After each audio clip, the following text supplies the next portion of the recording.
Chris Sabina with American Outdoor News. I'm here with my friend Larry Weishuhn. Larry, always a pleasure to see you. Chris, what an absolute pleasure, and I love what you do in the publication, and of course now the podcast as well too. Yes, sir. So congratulations on that as well. Thank you. Now I want to talk to you. You're very involved with Dallas Safari Club. Yes, sir. Tell me a little bit about Dallas Safari Club and why do you donate so much of your time to it?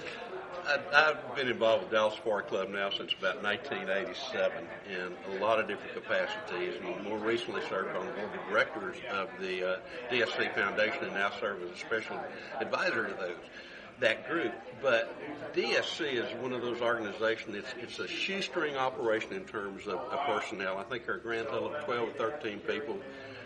Most of the money that comes in, almost all of it goes right back out again as compared to maybe some of the other organizations. There's very little administrative cost involved. But DSC is very much involved in all kinds of wildlife programs in terms of conservation, education, and hunter advocacy here throughout North America. But we also do a fair amount overseas, such as in Africa, and funding anti-poaching operations and funding different projects there. The anti-poaching is a very important part of what we do in Africa, but also we're dealing with the modern-day human, if you will, who doesn't have an understanding really of what wildlife management is or why hunting is important. So we deal with a lot of that, and there are policies being created in Africa, and we're fighting those there. And mainly because we want to stop them there before they come here. So DSC is very much a wildlife conservation organization based of membership across the world, if you will, with chapters. I think we have 13 total chapters right now here in the U.S., and we're growing that. And one of the beauties of the chapters is we're here today at the Northeast chapter. Now, I know there's two connotations here. Yes. One is Dallas. Yes. The other is Safari. Yes. Now, Dallas Safari Club, it's not just Dallas, and it's not just about African safari. No, and you know what? Safari is a term that is a Swahili term, and it means an adventure, a walkabout, if you will. It has nothing really to do with the fact that it's a hunting trip. And generally we go by DSC because people go, well, that's Dallas. Well, Dallas, this organization's been around since about 1982, I think it is. Okay. And it's continually growing, but most of our members, and we've got substantial members, I would say that probably 80 to 85% or more will have never gone to Africa and probably don't have any desire to go to Africa. So that safari is a little bit of a wrong connotation, if you will, when you look at it from an African perspective, because primarily it simply means getting out on an adventure. And we got more people that hunt white-tailed deer, hunt turkeys, hunt squirrels, hunt rabbits than by far in terms of membership across North America and really even across the world than do any kind of dangerous big game hunting. Although we do have a few of those. And those folks, too, play very importantly in terms of conservation and providing dollars to fight some of the problems that we're having in Africa with overpopulation in terms of humans, policies being made by people who have no earthly idea what's actually going on over there. So, you do as well, DSC right. does as much conservation here in the U.S. and North America as it does overseas. Oh, we do considerably more actually here in North America than we do anyplace else. One of the beauties of the chapters is, and this being the Northeast chapter, what the deal is with the chapters, they're their own 501c organization. Yeah. So our deal with the Dallas, and being part of the Dallas Safari Club or DSC, is that they send DSC a grand total of 5% of their largest fundraiser. Now, they can have 20 fundraisers. It's just simply 5% of the largest goes to help with administrative costs, such as getting our guy that handles all these things, getting him to travel around, and we'll have him on here in just a little bit. 75% of the money raised, net profit by that organization in that one fundraiser, and they can have several, but it's only one of them, they use to whatever they want to in terms of projects in their area. 20% of it goes to the DSC Foundation, but that 20% that goes to the DSC Foundation, the local chapter determines where that money goes to. So when you get right down to it, the chapters are in control of 95% of their income on that one fundraiser. Now, if they have another fundraiser and it comes close, all that money stays with the chapters. Okay, and I know here in the Northeast chapter, we do quite a bit with local organizations, Yes. Youth education, local conservation. We even send some kids to outdoor summer camps. Yes, sir. As well.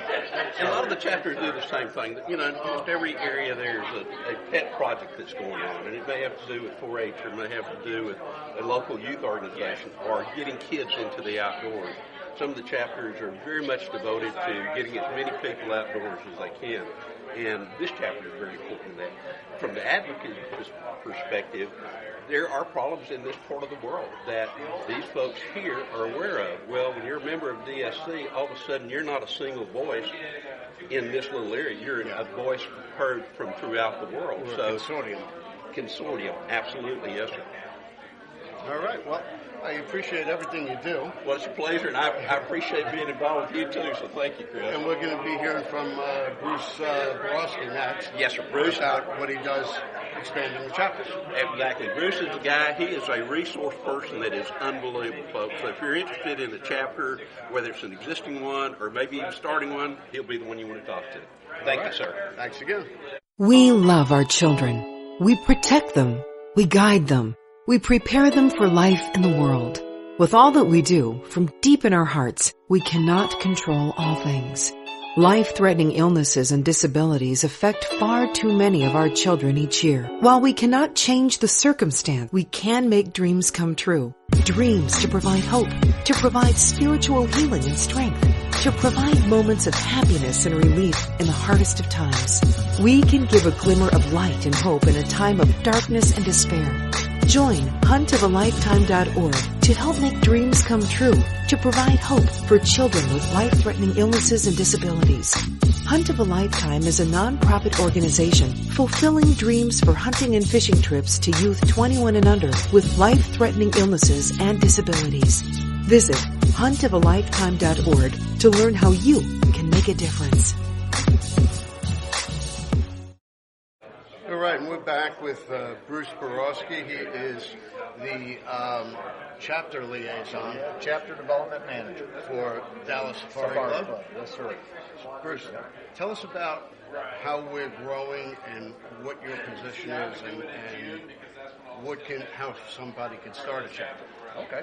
So Dallas Safari Club is growing right now, and that's what we're going to do. Right now we have 13 chapters all throughout the U.S., and we're looking at growing international as well. So what we're doing is my job as chapter development manager, is to start new chapters, but also help the existing chapters, right?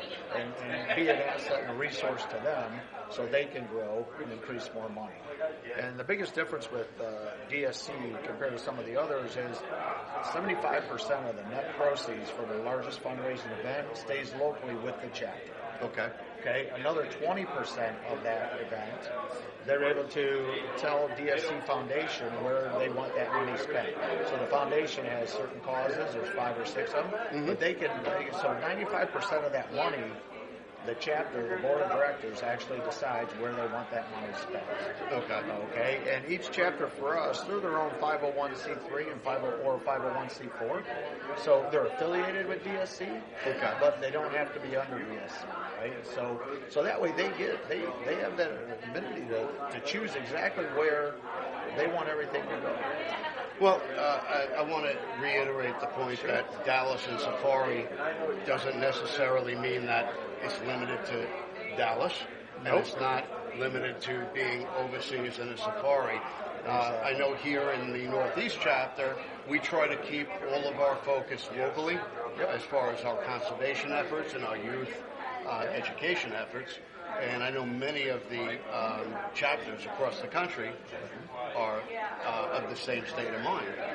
How many chapters do we have right now? Right now we have 13 chapters all across the U.S.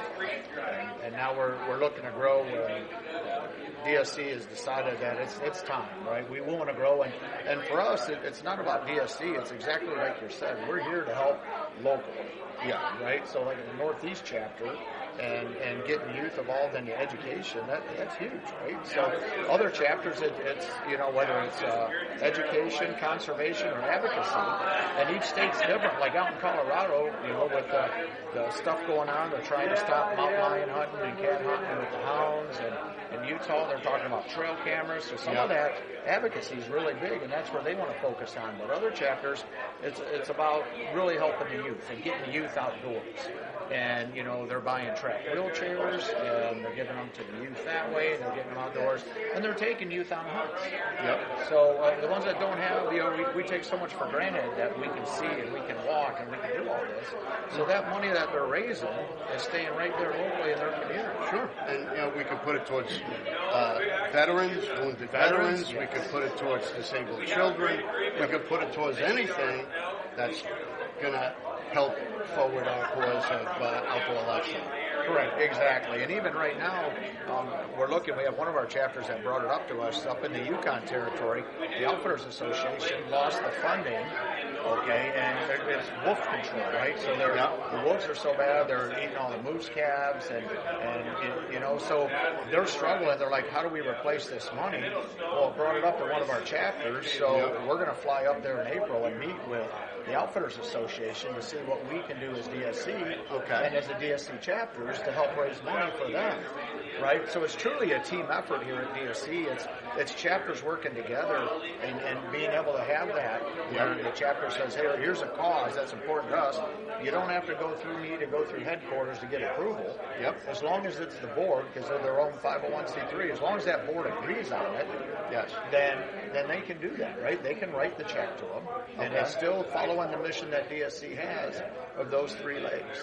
So it's really easy to get going, and then when you start raising locally, and then they can see where that money's going, that's what makes the difference, right? Then people really start giving in, because when you get up tonight and you say, okay, here's where your money went last year. You can see it, right? And the why of it, right? This is why we're all here, why we're doing it. Here's the impact in the community that we're doing, or here's the impact in the country or international, right? Whatever it might be.